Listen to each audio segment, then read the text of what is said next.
Hi viewers, இன்னைக்கு நம்ம சேனல்ல விநாயக சதுர்த்தி ஸ்பெஷல் எள்ளு கொள்ளுக்கட்டை எப்படி செய்யறதுன்னு பார்க்கலாம் வாங்க. இன்கிரிடியன்ட்ஸ்லாம் நோட் பண்ணி வச்சுக்கோங்க. முதல்ல ஒரு கடாயில 1/2 கப் அளவுக்கு தண்ணி சேர்த்துக்கோங்க. தண்ணி நல்லா கொதிக்க விடணும். கொதிக்கிற தண்ணியில் 2 ஸ்பூன் அளவுக்கு எண்ணெய் சேர்த்துக்கோங்க. நல்லா கொதி வந்தக்கப்புறம் ஸ்டவ் ஆஃப் பண்ணிவிட்டு 1 கிளாஸ் அளவுக்கு அரிசி மாவு சேர்த்துக்கணும். ஒரு வாட்டி நல்லா கலந்து விட்டுட்டு 10 நிமிஷம் போல் பக்கத்தில் வச்சுட்டு அதுக்கப்புறமா மாவு பிசைஞ்சுக்கணும். இப்போது அடுத்து நம்ம எள்ளு ஸ்டஃபிங் ரெடி பண்ணிடலாம். அதுக்கு முதல்ல நம்ம மிக்ஸி ஜாரில் 50 கிராம் அளவுக்கு எள்ளு அதாவது செசமி சீட்ஸ் சேர்த்துக்கோங்க. பிளெண்ட் பண்ணிக்கும் போது விப்பரில் 2 வாட்டி பிளெண்ட் பண்ணிக்கணும். அதுக்கப்புறமா அதே அளவுக்கு 50 கிராம் அளவுக்கு வெல்லம் சேர்த்து மறுபடியும் பிளெண்ட் பண்ணிக்கோங்க. எள்ளு பூர்ணம் ரெடி ஆயிடுச்சு. அடுத்து நம்ம பக்கத்தில் வச்சுருந்த மாவை நல்லா பிசைஞ்சிட்டு உருண்டை பண்ணிக்கோங்க. ஒரு உருண்டையாக எடுத்து நான் வீடியோவில் காட்டுற மாதிரி கொள்ளுக்கட்டை ஷேப் பண்ணிக்கணும். கையில் எண்ணெய் தடவிட்டு அதுக்கப்புறமா ஷேப் பண்ணிக்கோங்க. அப்போ தான் கையில் ஒட்டாமல் அழகாக வரும். அடுத்து வீடியோவில் காட்டுற மாதிரி நல்ல ரவுண்டாக கொள்ளுக்கட்டையை செஞ்சுக்கிட்டு அதுக்கு நடுவில் பூர்ணம் சேர்த்துக்கணும். உங்களுக்கு எவ்வளோ பூர்ணம் தேவைப்படுதோ அதுக்கேற்ற மாதிரி ஸ்டஃப் பண்ணிக்கோங்க.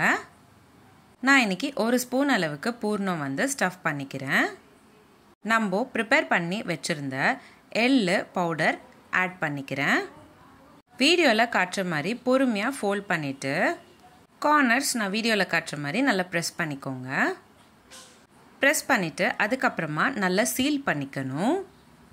லேசாக அழுத்தம் கொடுத்திங்கன்னா சீல் ஆகிடும். இப்போது நம்ம ப்ரிப்பேர் பண்ணி வச்சுருக்கிற கொள்ளுக்கட்டையில் ஆவி பிடிச்சிக்கணும்.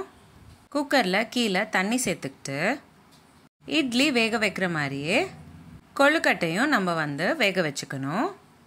10 நிமிஷம் போல் வேக வச்சுக்கிட்டிங்கன்னா கொள்ளுக்கட்டை ரெடி ஆகிடும்.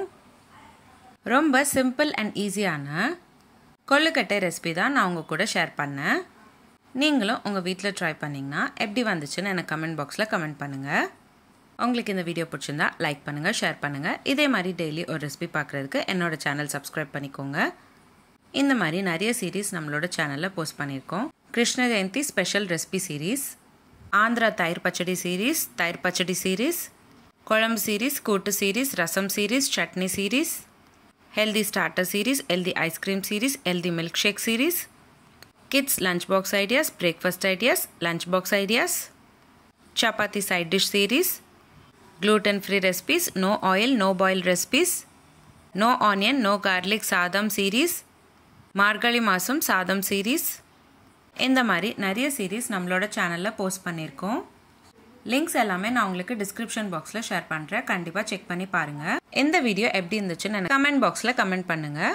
மீண்டும் சந்திப்போம் ஒரு சுவையான ரெசிபியுடன். தேங்க்யூ.